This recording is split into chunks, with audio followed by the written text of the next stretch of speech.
दोस्तों आज हम जानेंगे आधार ऑपरेटर और आधार सुपरवाइजर सर्टिफिकेट के बारे में कि आधार ऑपरेटर और आधार सुपरवाइजर सर्टिफिकेट में क्या-क्या अंतर होते हैं और कौन सा सर्टिफिकेट होने से आपको कौन सा काम मिल सकता है, क्या आपको आधार एनरोलमेंट सेंटर मिल सकता है आधार ऑपरेटर से या नहीं। तो आज के इस वीडियो में हम कंप्लीट जानकारी आपको देने वाले हैं और यह क्वेश्चन मेरे से किया था अफनान शकील अहमद जी ने, तो उनको काफ़ी थैंक्स क्योंकि उन्होंने बहुत ही यूनिक क्वेश्चन पूछा। तो चलिए शुरू कर देते हैं। हेलो दोस्तों, नमस्कार। मेरा नाम राजन गुप्ता है और आप देख रहे हैं टेक्निकल चैनल आरही गुप्ता टेक में आपका बहुत-बहुत स्वागत है। सबसे पहले मैं आपको जहां से हम रजिस्ट्रेशन करते हैं एग्जाम के लिए उस वाले पेज पे लेके आ चुका हूं। अब आपको ध्यान से समझना है कि आधार ऑपरेटर क्या है और आधार सुपरवाइजर क्या है। तो सबसे पहले मैं बात करूंगा आधार सुपरवाइजर की।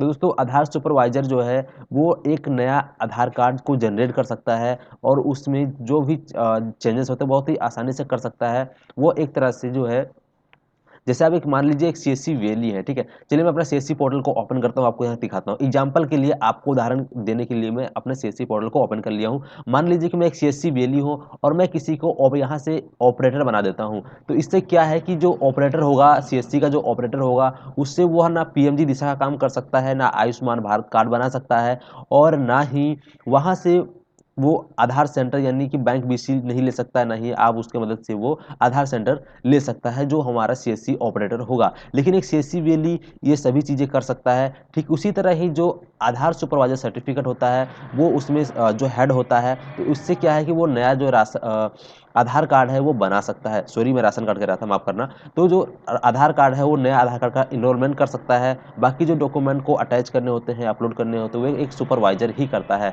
अब बात कर लेते हैं आधार ऑपरेटर की। तो दोस्तों ज़्यादातर खासकर देखा गया है कि जो भी बच्चे एग्जाम देते हैं तो वह नंबर कम लाते हैं, जिनकी वजह से उनको जो है आधार ऑपरेटर का सर्टिफिकेट मिल जाता है। अब आधार ऑपरेटर का सर्टिफिकेट मिलने से क्या होता है, तो मान लीजिए आपको आधार ऑपरेटर का सर्टिफिकेट मिल चुका है और आप आ जाते हैं डेमोग्राफिक अपडेट के लिए रजिस्ट्रेशन करने के लिए, आधार यूसेल लेने के लिए।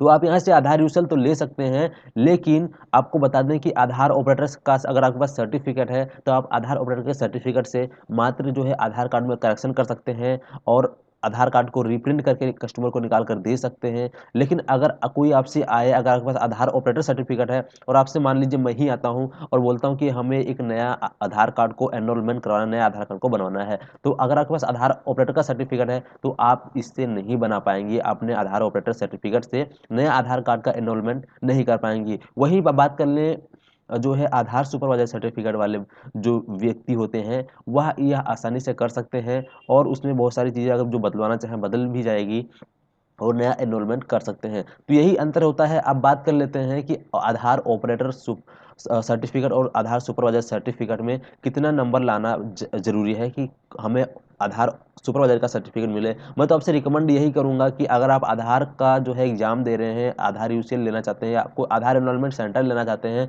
तो आप जो है काम कीजिए कि आपको अच्छे से अच्छी मेहनत करनी, अच्छे से अच्छी पढ़ाई कीजिए ताकि आप इसमें ज़्यादा से ज़्यादा नंबर ला सकें। अब बात कर लेते हैं आधार सुपरवाइजर सर्टिफिकेट के लिए कितना नंबर लाना ज़रूरी है। तो आपको अगर आधार सुपरवाइजर सर्टिफिकेट लेना चाहते हैं तो इसके लिए आपका जो है 77 से मतलब ऊपर आपका नंबर होना चाहिए। 77 से ऊपर आपका नंबर होना ज़रूरी है। अगर उससे नीचे आपका नंबर आ जाता है, 77 से नीचे नंबर आ जाता है और तो फिर आपको यहाँ पर ऑपरेटर सर्टिफिकेट मिल जाता है। अगर 61 से 77 के बीच का आपका नंबर आता है आधार एग्ज़ाम देते समय, तो फिर आपको ऑपरेटर सर्टिफिकेट मिल जाता है। लेकिन अगर 60 से भी नीचे चले गए आपका नंबर, तो फिर आप वहाँ पे फेल हो जाते हैं, ठीक है।